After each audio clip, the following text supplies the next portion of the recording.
সেদিন আসলে আমি লাইব্রেরিতে গিয়ে ভাবছিলাম একটু ইংরেজি বই নেব, কারণ অনেক বাংলা বই পড়ার পরে না আমার ইদানিং বেশ ইংরেজি বই পড়ার ইচ্ছাটা আবার জাগার দিয়ে উঠেছে। তবে আমি দেখেছি কি বই যদি ভেবে নিয়ে যাও যে এটাই আমি নেব, সেই বই কিন্তু আর পাওয়া যায় না। তাই আমি খুব একটা ভেবে যাইনি, ভেবেছিলাম কিছু ক্লাসিক বই নিতে পারি অথবা মডার্ন ক্লাসিক। তো এই বইগুলো কিন্তু নতুন এসেছে, একটু দেখিয়ে দিলাম আপনাদেরকে। আর এখানে দেখছিলাম কিছু নেওয়া যায় কিনা। তো যাই হোক, আমি ইংরেজি বইয়ের দিকে চলে গেলাম। আমাদের এই লাইব্রেরিতে ইংরেজি বইয়ের সংখ্যা কিন্তু বাংলা বইয়ের তুলনায় অনেকটাই কম। তো এই বইটা বেশ সুন্দর করে রাখা ছিল, আর সত্যজিৎ রায় ইন্টারেস্ট তো আছেই। তবে ভেবেছিলাম অনেক ছবি থাকবে, তো ছবি টবি নেই বলে আর খুব একটা আমি ইন্টারেস্টেড ফিল করিনি। তারপরে এই বইটা আমি একটা খুঁজে পেলাম, এই যে দ্য ক্যাচার ইন দ্য রে। এই বইটা আমি অনেক নাম শুনেছি, এখনও পড়ে দেখিনি। তো এটার একটু ইচ্ছে ছিল, তা ভাবলাম যে আরও কিছু খুঁজে দেখি।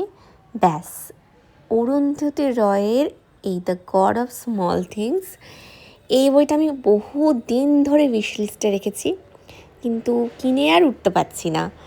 কেন জানি না, আমি কিনে আর উঠতে পারছি না। তো যাই হোক, তারপরে আগাথা ক্রিস্টির এই বইটা দেখলাম।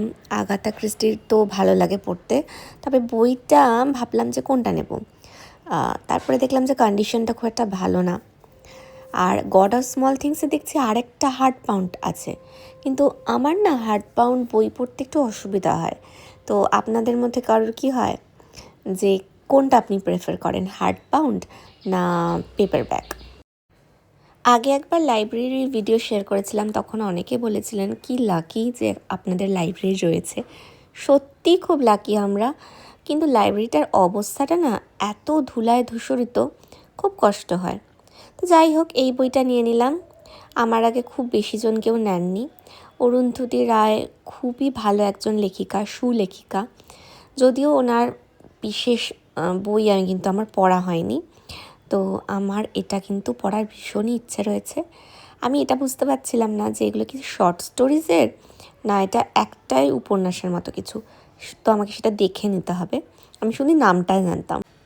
যাই হোক, এই ছিল লাইব্রেরি ট্যুরের ভিডিওর শেষ পার্ট। সবাই ভালো থাকবেন, প্রচুর বই পড়বেন, বইয়ের সাথে থাকবেন, ভিডিওটাকে লাইক করে দেবেন আর চ্যানেলটাকে সাবস্ক্রাইব করে দেবেন। Thank you so much for watching.